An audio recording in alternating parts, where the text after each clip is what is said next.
भारत गौरव आचार्य श्री पुलक सागर जी गुरुदेव के प्रवचन और धार्मिक कार्यक्रम देखने एवं सुनने के लिए जिन शरणम मीडिया चैनल को अभी सब्सक्राइब करें और बेल आइकॉन पर क्लिक जरूर करें। ओम नमः सिद्धेभ्यः। ओम नमः सिद्धेभ्यः। ओम नमः सिद्धेभ्यः।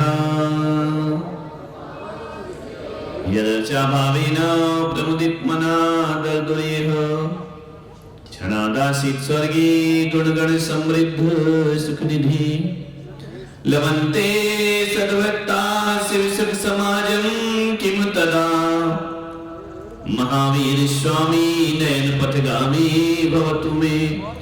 महावीर स्वामी नयन पथगामी भवतु मे।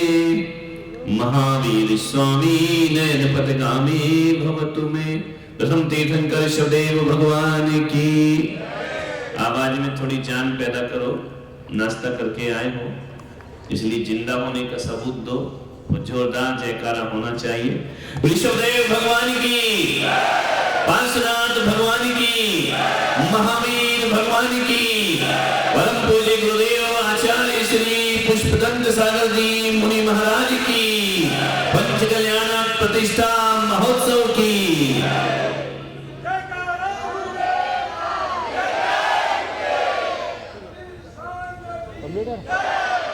प्यारी प्यारी ब्रह्मात्माओं, श्रीमद जिनेन्द्र पंच कल्याण प्रतिष्ठा महामहोत्सव एक पवित्र उत्सव है। विश्व की सकल जैन समाज का यदि कोई सबसे बड़ा उत्सव होता है तो पंच कल्याण प्राण प्रतिष्ठा महोत्सव सबसे बड़ा उत्सव होता है। इनको वहीं रोको जो आ रहे हैं, वहीं बैठे, आगे आने की कोशिश नहीं करो। वॉलंटियर्स खड़े रहो। मोदी भी आएगा तो वहीं रुकेगा।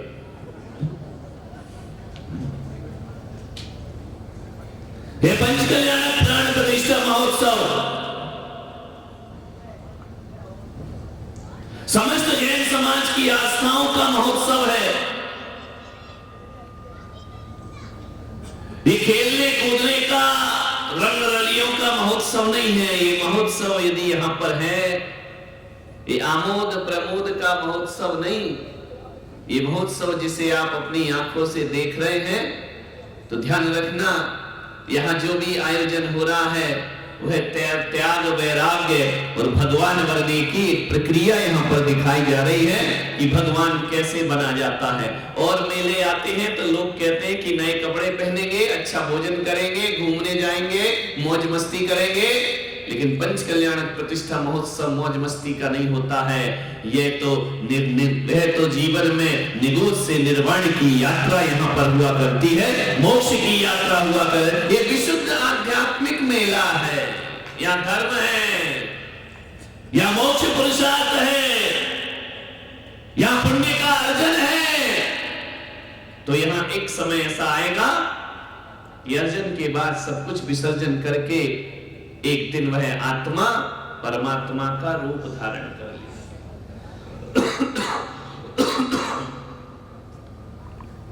भावनाओं से जुड़ा हुआ महोत्सव है, संवेदनाओं से जुड़ा हुआ महोत्सव है।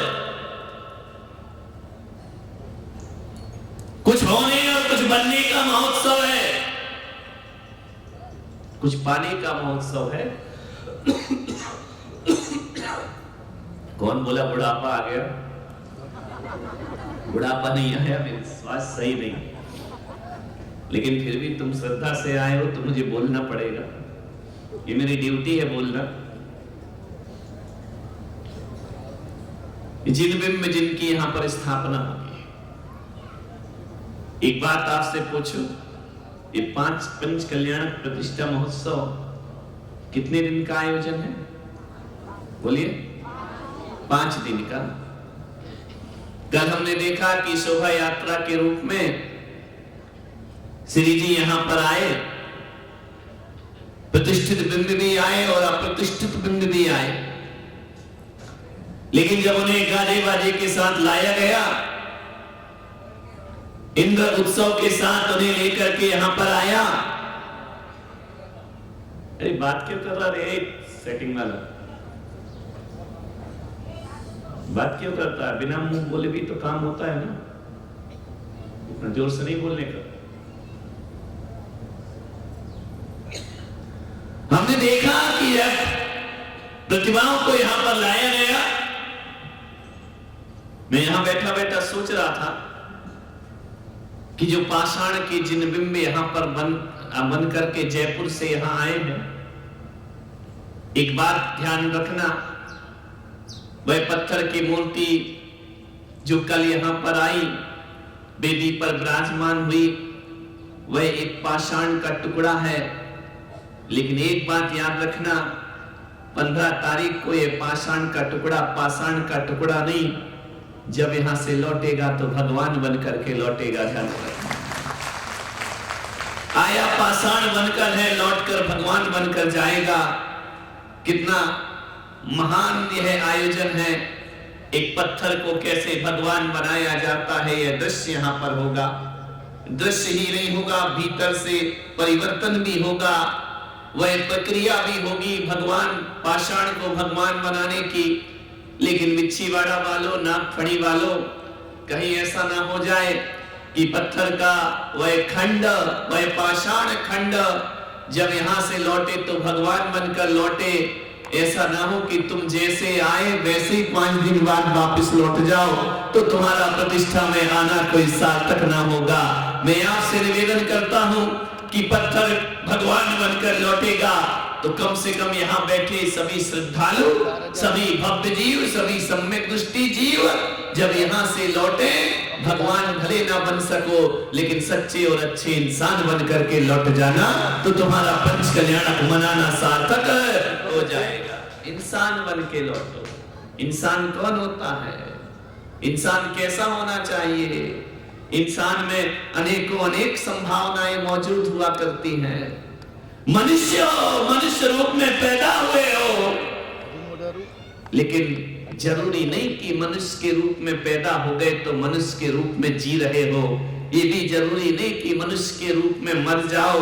मैं आपसे यही आग्रह करता हूं कि पंचम काल में भगवान तो नहीं बन सकते, लेकिन अच्छे इंसान बन करके हम खड़े हो सकते हैं। एक अच्छा इंसान बन करके यहाँ से लौट सकते हैं। अच्छा इंसान कौन होता है?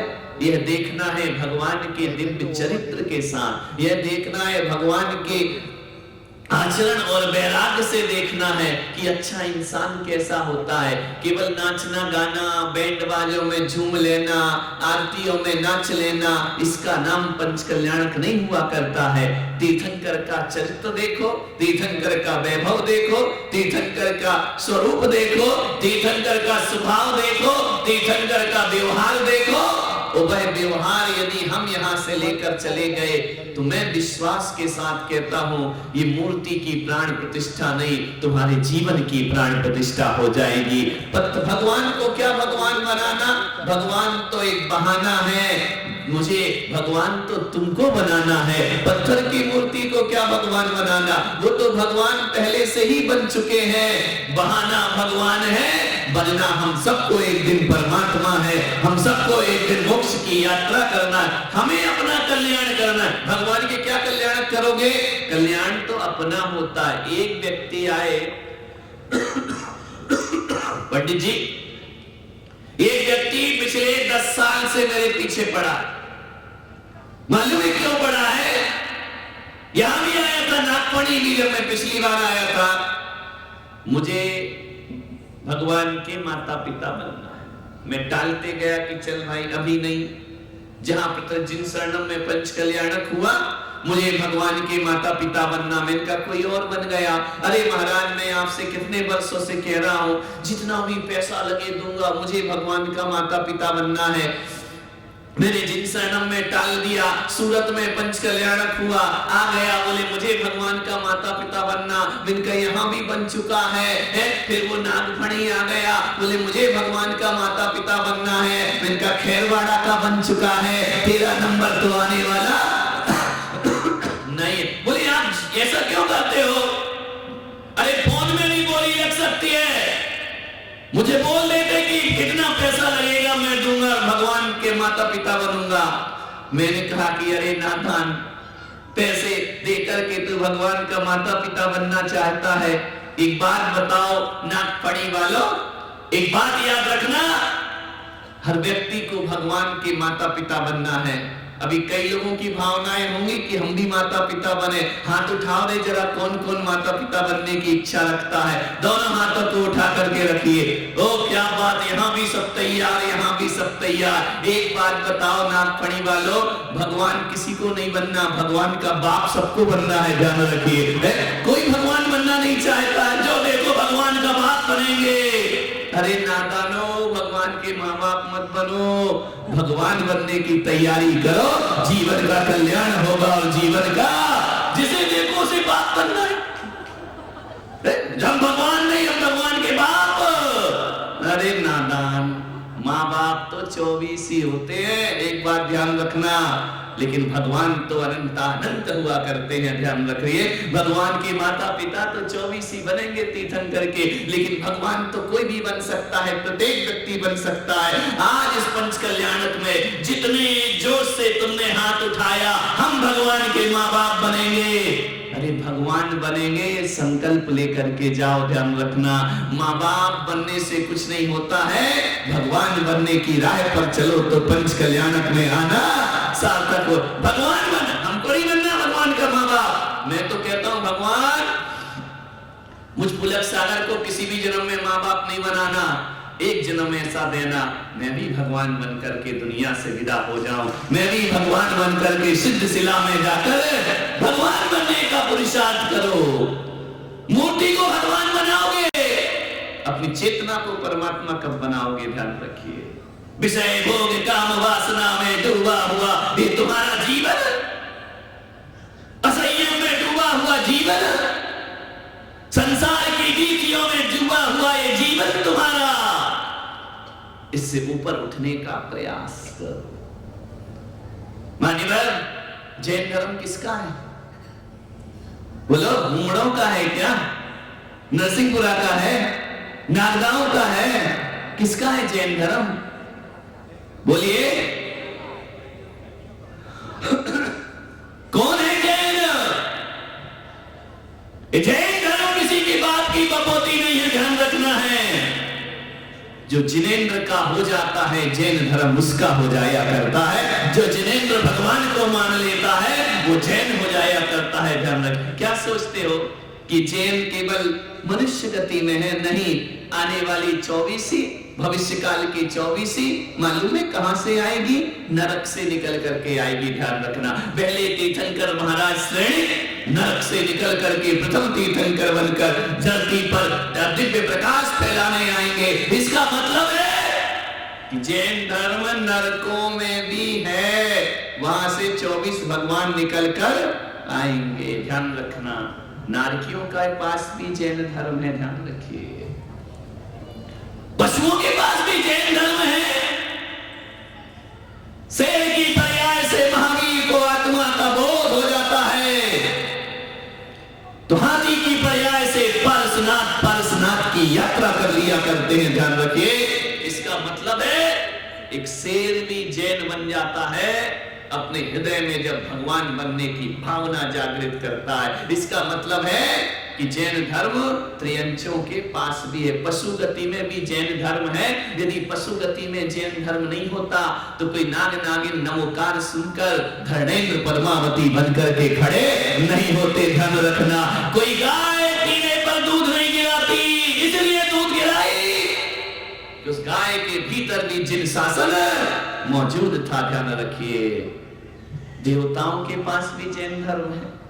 यदि देवताओं के पास जैन धर्म नहीं होता तो पंच कल्याणक मनाने के लिए सौधर्मेंद्र कहां से आता, कुबेर कहां से आता, ईशान कहां से आते?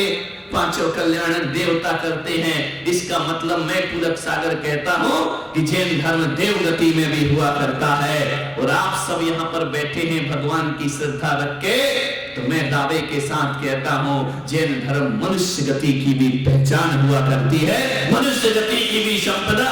अब बताओ कौन सी गति बाकी जहां जैन धर्म नहीं है? हर गतियों में जैन धर्म है, मनुष्य गति में भी जैन धर्म है। लेकिन दुख इस बात का है कि जैन धर्म तो सब गति में है, मनुष्यों के पास भी जैन धर्म है, लेकिन जैनी दिखाई नहीं दिया करते हैं मेरे भाई। जिस दिन तुम जैन से जैनी बन जाओगे, उस दिन जैन बनने में ज्यादा समय नहीं लगेगा। जैन धर्म कितना प्यारा धर्म। यहां ये नहीं कहा जाता है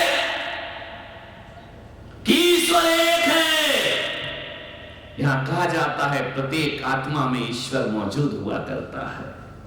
यदि भीतर की तलाश, भीतर की यात्रा शुरू हो जाए तो एक कंकर भी तीर्थंकर हो सकता है, एक पशु भी परमेश्वर हो सकता है, एक मानव महात्मा हो सकता है और एक पाषाण भगवान हो सकता है। बस भीतर की यात्रा शुरू करना, अंतर्मुखी होने का त्योहार है, अंतर्मुखी होने की ये घटनाएं हैं।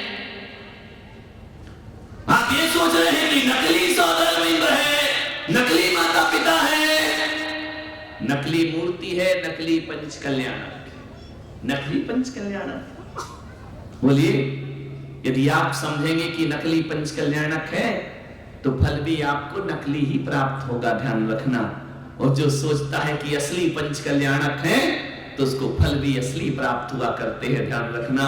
जाकी जिन देख प्रभु मूरत तैसी जिन देखी, जिसकी जिस भाव जाकी रही भावना जैसी, तिन मूरत देखी प्रभु तैसी, ध्यान रखना। नकली नहीं है ये पंच कल्याण। यहाँ पढ़े लिखे युवा बैठे हैं, आप पढ़ लिख के आते हैं, आप जॉब करने जाते हैं, आपके सर्टिफिकेट लगते हैं। एक बात बताओ, तुम ओरिजिनल लेके आते हो या फोटो स्टेट देकर आते हो? क्या जमा करते हो? जब आपसे मांगा जाता है कि मार्कशीट लाइए, आधार कार्ड कोई मांगता है तो ओरिजिनल देते हो या फोटोकॉपी देते हो? बोलो ना। मेरा तो कोई अभी तक आधार कार्ड ही नहीं बना है, ध्यान रखना। हम लोग ऐसे कि हमारे आधार कार्ड ही नहीं है, हमारा कोई मूल निवासी प्रमाण पत्र नहीं है, हमारा राशन कार्ड नहीं है। एक व्यक्ति ने पूछा कि महाराज आपका आधार कार्ड क्यों नहीं है? हमने कहा इसलिए संतों के आधार कार्ड नहीं होते क्योंकि संत ही सारे जगत का आधार हुआ करता है, उसे आधार कार्ड की कोई जरूरत नहीं पड़ा करती है। आपके है ना आधार कार्ड? तो बोलिए, ओरिजिनल कॉपी देते हो या जेरॉक्स देते हो? बोलो। पीछे से आवाज नहीं आ रही, महिलाएं सब अनपढ़ बैठी हैं क्या? बोलो, क्या देते हो? जेरॉक्स देते हो ना? ओरिजिनल तो नहीं देते ना, मालूम है? तो ओरिजिनल और जेरॉक्स में क्या अंतर होता है? एज इट इज मशीन पे रखते हो, जो उसमें लिखा है वही उसमें उछल जाता है। तो वो जेरॉक्स कॉपी, फोटो स्टेट, वो आपका काम पूरा कराता है या नहीं कराता है? करा देता है ना। तो मैं भी आपसे यही कह रहा हूं कि चतुर्थ काल में ओरिजिनल पंच कल्याणक होते हैं, हम जेरॉक्स कॉपी यहाँ पर बनकर आए हैं, हम फोटो स्टेट बनकर यहाँ आए हैं। और मालूम है जेरॉक्स कॉपी को नकली नहीं बोलते, फोटो स्टेट को हिंदी में क्या बोलते हैं? बोलो, जोर से बोल। सत्य प्रतिलिपि बोलते हैं या झूठ प्रतिलिपि बोलते हैं? बोलो। सत्य प्रतिलिपि किसको बोलते हैं? जो डुप्लीकेट होती है उसको सत्य प्रतिलिपि कहा जाता है। तो ये जो तीर्थंकर हैं, ये जो माता पिता बने, जो इंद्र बने हैं, ये सब भी सत्य प्रतिलिपि हैं चतुर्थ काल की। इसलिए 7 पुण्य का हम बंद कर सकते हैं। इस भाव से यहां बैठो, ये सत्य है या सत्य नहीं है? माता पिता यदि अनुभव कर ले कि हम सचमुच भगवान के माता पिता हैं, और एक माता पिता का व्यवहार कैसा होना चाहिए, यदि वह सीख लेते हैं तो आज नहीं तो कल मैं गारंटी देता हूं कि तुम तीर्थंकर के माता पिता भविष्य में बन पाओ या ना बन पाओ, तीर्थंकर बन पाओ या ना बन पाओ, एक दिन तुम मोक्ष के भागी जरूर बन जाओगे, निर्वाण के पात्र। चाहे जिसको जो पात्र मिला है अपने आप को वैसा ही महसूस करो। इसको बोलते हैं स्थापना निक्षेप। समझ में आए? शास्त्रों में भाव स्थापना, द्रव्य स्थापना। सिर पर मुकुट बांधने से पुण्य नहीं लगता है, वैसा अनुभव करो तो सातिशय पुण्य का बंध हुआ करता है। कल मैं अपने कक्ष में था, शोधर्मिंद्र मेरे पास आए थे। मैंने कहा ढंग से डायलॉग बोलना, ये चिंदी हिंदी पढ़ पढ़ा के मत बोलना, 2 लाइन बोलना है। बोले महाराज आशीर्वाद दो। तो कल जब हमने सुना तो शायद देखा तो नहीं मैंने, लेकिन जैसे ही कोई कहता था कि महाराज हमारा नमन स्वीकार करो, स्वीकार है, हमने कहा बन गया शोधर्मिंद्र। ध्यान रखना क्या चिंदी ले लेके डायलॉग बोलते रहते। इतना तो तुमको याद होना चाहिए, जैन होना तुम। पीछे उमेश आएगा, कान में बोलेगा, तुम्हारी आवाज में दम नहीं, उमेश की आवाज उसमें आ जाती स्पीकर में। ध्यान रखिए, इतनी सी नकल कर करके पास हुए हो क्या तुम लोग? विचार करिए, तीर्थंकर के चरित्र को पढ़ा नहीं है, तीर्थंकर को जाना नहीं है, तीर्थंकर को समझा नहीं है, इसलिए तो नकल कर करके पास होते हो। ध्यान रखना, ओरिजिनल डायलॉग बोलिए, जो भावना भगवान के प्रति बन रही है वह प्रस्तुत करिए। कई तो ऐसे वो पढ़ ही नहीं पाते। एक जगह तो पंच कल्याणक हुआ, एक विदेशी आदमी था, एनआरआई था, विदेश में रहने वाला, उसको माता पिता बना दिया। अब उसको बोलना था कि जाओ सची, शोधर्मिंद्र बना दिया, जाओ सची प्रसूति का ग्रह से भगवान बालक को लेकर आओ। अब उसके बाप ने नहीं सुना प्रसूति का ग्रह क्या होता है। रात भर रटा, चिंदी देखी, चिंदी खो गई जबरदस्ती में, रखा तो यहाँ तक, कहाँ भगवान जाने कहाँ चली गई। डायलॉग बोलना है, वो कह रहा जाओ सची नर्सिंग होम से बालक को लेकर आओ। जय हो तुम्हारे पंचम काल। प्रैक्टिस करो। याद नहीं होता है, फिल्मी गाने याद हो जाते हैं। आज तक कभी तुमने सुना कि कोई गाने को किताब में लेकर याद कर रहा हो, पढ़ रहा हो, सुनते सुनते याद हो जाया करते हैं। ध्यान रखिए, तो तुम्हें ये सब याद हो जाता है, भगवान का चरित्र याद क्यों नहीं होता है? एक बात याद रखना, ये भगवान का वो पावन चरित्र है, एक बार जिह्वा पर आ जाए तो जिह्वा में अमृत घुल जाया करता है, कानों में चले जाए तो कानों में संगीत घुल जाया करता है। ये भगवान का चरित्र यदि 2 आंखों से देख लो तो इंद्र के 1008 नैन बनाने का पुण्य हमको प्राप्त हो जाया करता। ऐसा पंच कल्याणक प्रतिष्ठा महोत्सव। कल यहाँ 100 लोग भी नहीं थे, आज थोड़े बढ़े हैं। ये मत सोचना कि ये पुलक सागर का प्रभाव है, ये नागफणी पार्श्वनाथ भगवान का प्रभाव है। हमारा कुछ नहीं है, हम बोल रहे हैं तो उनकी कृपा से। हम तुम्हारे इस कार्यक्रम में आए तो ये मत सोचना कि राजेंद्र जी ने, गणेश जी ने, धनपाल जी ने हमें बुलाया है। तुम्हारे बुलाने पे मैं आता भी नहीं। इरादे रोज बनते हैं, टूट जाते हैं, और नागफणी वही आते हैं जिन्हें बाबा बुलाते हैं, जिन्हें भगवान बुलाते हैं। उन्होंने सौभाग्य प्रदान किया है। ध्यान, और सौभाग्य इसलिए क्योंकि त्रिमूर्ति भगवान भी सौभाग्यमल कटारिया के द्वारा यहाँ पर स्थापित की जा रही है। सौभाग्य से हम और आप किस्मत वाले हैं वो लोग जो भगवान की प्रतिष्ठाएं अपने आंखों से देखा करते हैं। मालूम है माता कितने स्वप्न देखेगी, देख लिए कल। ये पंचम काल है, क्या कर सकते हैं पंडित जी? चौथे काल में माता स्वप्न देखती है, दुनिया सोती है, और पंचम काल में माता सो जाती, पब्लिक सपने देखती है। माता तो सो ही जाती, उसे पता ही नहीं रहता है, सपने पब्लिक देख रही है। तुम सपने देखते हो, बालक माता को हो जाया करता है। ये पंचम काल का प्रभाव है। ध्यान रखिए, इसका मतलब क्या है? ये एक संकेत है कि जो अपने आंखों से अपने 150 साल के जीवन में, एक बात याद रखना, मैं आज कह रहा हूं, 150 साल के जीवन में ज्यादा नहीं तो कम से कम एक व्यक्ति को अपने इस जैन कुल में पैदा होने के बाद ज्यादा नहीं तो 16 पंच कल्याणक जरूर अपनी आंखों से देखना चाहिए। जो 16 पंच कल्याणक आंखों से देखता है उसे ही 16 स्वप्नों का दिग्दर्शन भविष्य में हुआ करता है। भगवान के चरित्र को देखो, वह पद हमें प्राप्त होगा जो हजारों पंच कल्याणक देखता है, वह सौधर्मेंद्र के सहस्त्र नेत्रों को प्राप्त करता है। इतनी महिमा इन पंच कल्याणक प्रतिष्ठा महोत्सव की होती है, जो हजारों बार भगवान की वाणी को सुना करता है। जैसे आप यहाँ बैठ करके जिनेंद्र के चरित्र को सुन रहे हैं, जो बार बार जन्म जन्म भगवान की जिनवाणी कानों से सुनता है, उस जीव को आगे जाकर दिव्य ध्वनि खिलाने का पुण्य प्राप्त हुआ करता है। वो दिव्य ध्वनि निकलती है उनकी, एक संचित कर्म है जो आप थोड़ा थोड़ा संचित कर रहे हैं ना। भगवान का अभिषेक जो प्रतिदिन करता है 150 साल, आगम कहता है आने वाले भाव में उसका सुमेरु पर 1008 कलशों से नमन हुआ करता है। ध्यान रखिए। आप सोचते अभिषेक से क्या होता है, अभिषेक से दुकान चलेगी या नहीं चलेगी, अभिषेक पूजा करने से हमारा मकान बनेगा। अरे पागल हो, छोटी मोटी चीजों में क्यों जाते हो?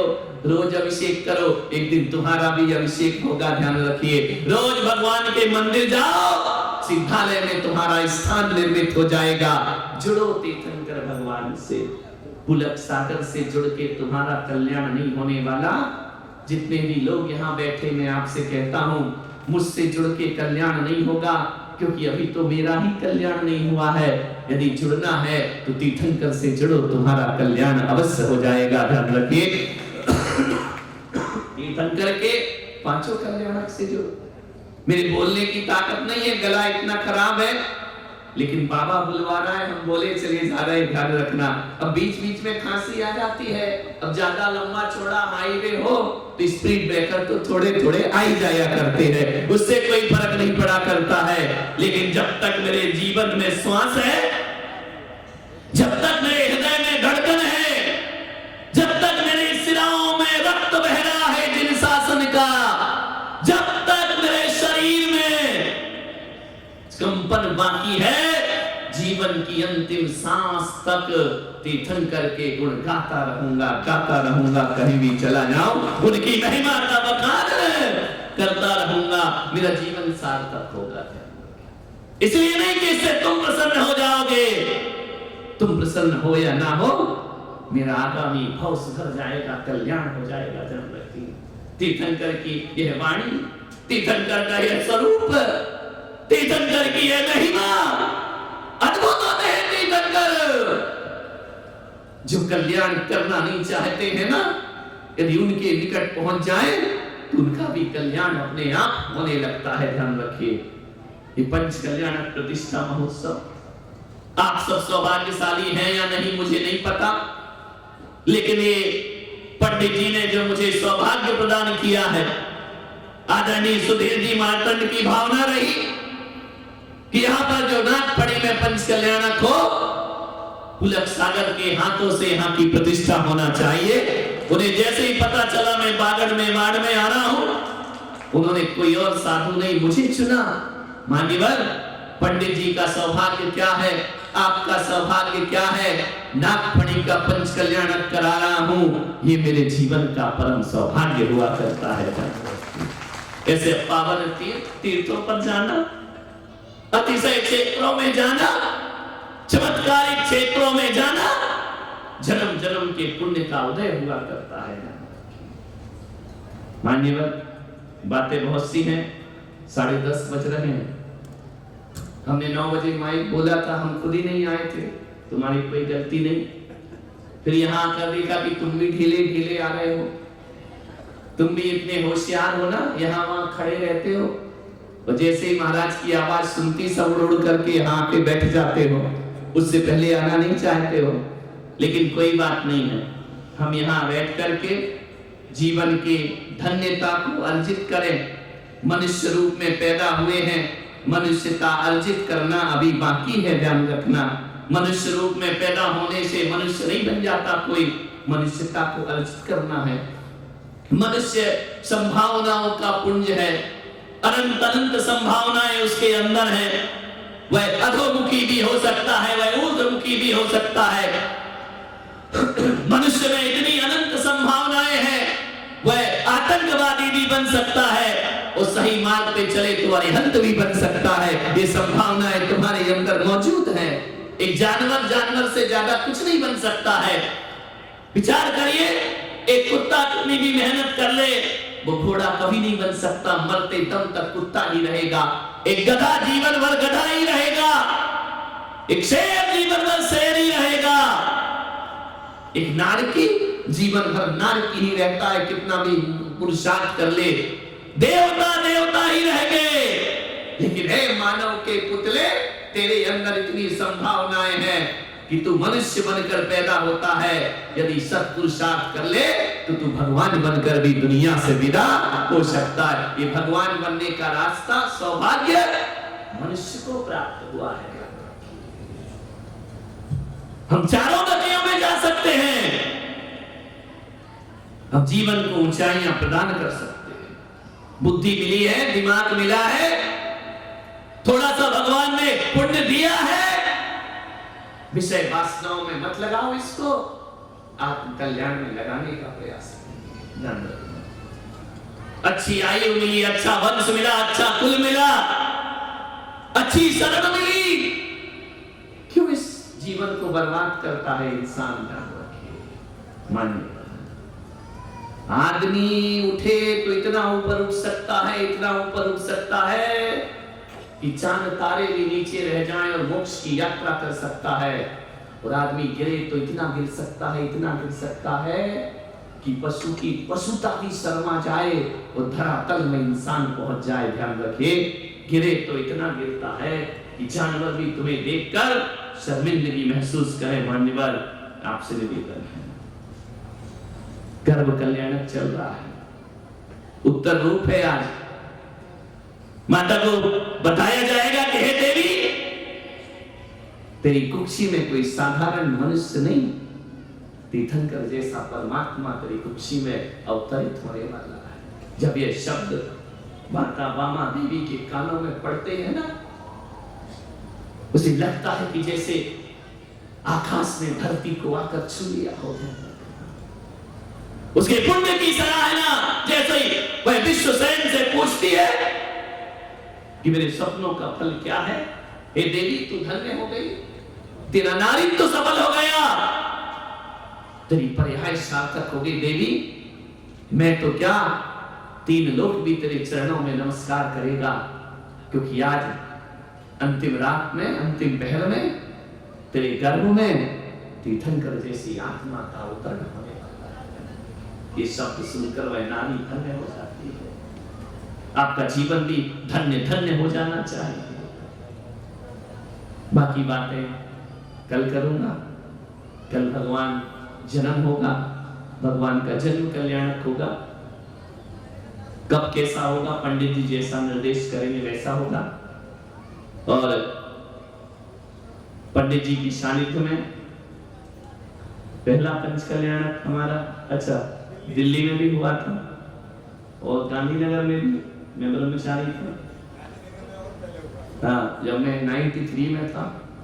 और बहुत विनम्र, सहज, सरल व्यक्तित्व के धनी, वाणी में ओज है, प्रतिष्ठा विधि में हमेशा सतर्क रहने वाले, गुरुओं के प्रति कैसी विनय रखते हैं। यदि किसी प्रतिष्ठाचार्यों में देखना है तो पंडित सुधीर जी मातृंग में आकर के देखते। और एक होनहार विद्वान, उनके मंत्रोच्चार से यहाँ पर यह कार्यक्रम होगा। और यहाँ पर बहुत सारे कार्यक्रम हैं। मैं यहाँ के सभी समाज के वरिष्ठ लोगों को आशीर्वाद देता हूँ कि उन्होंने मुझे इस कार्यक्रम में आने का सौभाग्य दिया। मोदर गांव के प्रत्येक निवासियों को आशीर्वाद देता हूँ और कहता हूँ कि जैनों का पंच कल्याणक जैनों का नहीं, ये जन जन का पंच कल्याणक है। अपने घरों से निकल कर आए और पंडाल में बैठ करके जैनों में भगवान कैसे बनते हैं दृश्य अपने आंखों से आकर देखें। उनके जीवन में रूपांतरण होगा।